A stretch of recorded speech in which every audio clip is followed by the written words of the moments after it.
సంవత్సరం కాంగ్రెస్ పాలన ఎట్లా ఉంది? కాంగ్రెస్ పాలన ఇస్తాన హామీలు ఇవి కూడా ఇవ్వడం లేదు. ఎన్నో చెప్పిన దానిలో 100 ఉన్నాయనుకో, ఊరికి 5-10 చేస్తుండు. బస్సు ఫ్రీ అని పెట్టిండు, కొట్టాటలు పెట్టిండు. మగవారికి అయితే సీట్లు లేదు, ప్రతి బస్సులో నిలబడిపోవడమే. పైసలు ఇచ్చి ఎక్కుదామన్నా కానీ సీట్లు దొరకడం లేదు. ఇక రుణమాఫీ అని చెప్పిండా, రుణమాఫీ అన్న దానిలో 2018 అని చెప్పిండు. 2018 మందిలో కూడా ఊళ్ళే ఒక ఊరికి 5-6 మంది మొత్తమే చేసిండు, మొత్తం కూడా చేయలేదు. అది కరెక్ట్ కాదు. ఇప్పుడు ఈ రైతుల గురించి అని చెప్పిండా, రైతులను అది చేయించడం కూడా అది కూడా కరెక్ట్ కాదు. ఇప్పుడు మళ్ళీ కళ్యాణ లక్ష్మి ఇది ఇస్తా అది ఇస్తాం. ఇప్పుడు వీళ్ళు సర్వే చేస్తుండేది మన గృహలక్ష్మి అని, ఇల్లు ఇస్తామని. అది కూడా సర్వే ఇది నామిక వాస్తే టైంపాస్ చేయడం, అది కూడా ఇవ్వడం లేదు. ఏది అది కూడా ఇవ్వడం లేదు. సర్వే చేస్తున్నారు, అది కూడా సర్వే చేసినాక సర్పంచ్ ఎలక్షన్ సర్వేలో ఏమున్నది. ఇప్పుడు మనకి 100 గదాలు ఉంటే 50 గదాలు ఉంటే వాళ్ళ వెరిఫికేషన్ చేసి వాళ్ళ ఆఫీసర్లు వచ్చి శాంక్షన్ అయితే లేకపోతే లేదని చెప్తున్నారు. కుల విభజన అది అయిపోయింది. అది ఇప్పుడు మొన్న పెట్టిండు కానీ నిన్న కాక మొన్న ఆ ఊళ్ళో గ్రామాలలో ఇప్పుడు మీకు 100 గదాలు కానీ 80 గదాలు కానీ ఉంటే మీరు సొంత జాగాలు ఉంటే ఇల్లు 3 లక్షలు 3 లక్షలు 4 లక్షలు ఇస్తామని, అంతే తప్ప ఇచ్చింది లేదు, తీసుకున్నది లేదు. అంతా టైంపాస్ గురించే చేస్తుంది. ఇది కాంగ్రెస్కి చాలా తేడా ఉంది. వాళ్ళు చెప్పిన దానికి 100లో 60% అన్న చేసారు.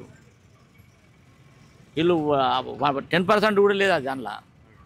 అది మళ్ళీ 5 సంవత్సరాలు మేమే వస్తాం, మేమే పరిపాలిస్తాం రాదు, 100% రాదు. ఒకవేళ బై ఎలక్షన్స్ పెట్టినా రాదు. సంవత్సరం కాంగ్రెస్ పాలన ఎట్లా ఉంది? కాంగ్రెస్ పాలన ఇస్తాన హామీలు ఇవి కూడా ఇవ్వడం లేదు. ఎన్నో చెప్పిన దానిలో 100 ఉన్నాయనుకో, ఊరికి 5-10 చేస్తుండు. బస్సు ఫ్రీ అని పెట్టిండు, కొట్టాటలు పెట్టిండు. మగవారికి అయితే సీట్లు లేదు, ప్రతి బస్సులో నిలబడిపోవడమే. పైసలు ఇచ్చి ఎక్కుదామన్నా కానీ సీట్లు దొరకడం లేదు. ఇక రుణమాఫీ అని చెప్పిండా, రుణమాఫీ అన్న దానిలో 2018 అని చెప్పిండు. 2018 మందిలో కూడా ఊళ్ళే ఒక ఊరికి 5-6 మంది మొత్తమే చేసిండు, మొత్తం కూడా చేయలేదు. అది కరెక్ట్ కాదు. ఇప్పుడు ఈ రైతుల గురించి అని చెప్పిండా, రైతులను అది చేయించడం కూడా అది కూడా కరెక్ట్ కాదు. ఇప్పుడు మళ్ళీ కళ్యాణ లక్ష్మి ఇది ఇస్తా అది ఇస్తాం. ఇప్పుడు వీళ్ళు సర్వే చేస్తుండేది మన గృహలక్ష్మి అని, ఇల్లు ఇస్తామని. అది కూడా సర్వే ఇది నామిక వాస్తే టైంపాస్ చేయడం, అది కూడా ఇవ్వడం లేదు. ఏది అది కూడా ఇవ్వడం లేదు. సర్వే చేస్తున్నారు, అది కూడా సర్వే చేసినాక సర్పంచ్ ఎలక్షన్ సర్వేలో ఏమున్నది. ఇప్పుడు మనకి 100 గదాలు ఉంటే 50 గదాలు ఉంటే వాళ్ళ వెరిఫికేషన్ చేసి వాళ్ళ ఆఫీసర్లు వచ్చి శాంక్షన్ అయితే లేకపోతే లేదని చెప్తున్నారు. కుల విభజన అది అయిపోయింది. అది ఇప్పుడు మొన్న పెట్టిండు కానీ నిన్న కాక మొన్న ఆ ఊళ్ళో గ్రామాలలో ఇప్పుడు మీకు 100 గదాలు కానీ 80 గదాలు కానీ ఉంటే మీరు సొంత జాగాలు ఉంటే ఇల్లు 3 లక్షలు 3 లక్షలు 4 లక్షలు ఇస్తామని, అంతే తప్ప ఇచ్చింది లేదు, తీసుకున్నది లేదు.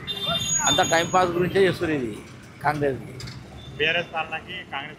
చాలా తేడా ఉంది. వాళ్ళు చెప్పిన దానికి 100లో 60% అన్న చేసారు. వీళ్ళు 10% కూడా లేదు దానిలో.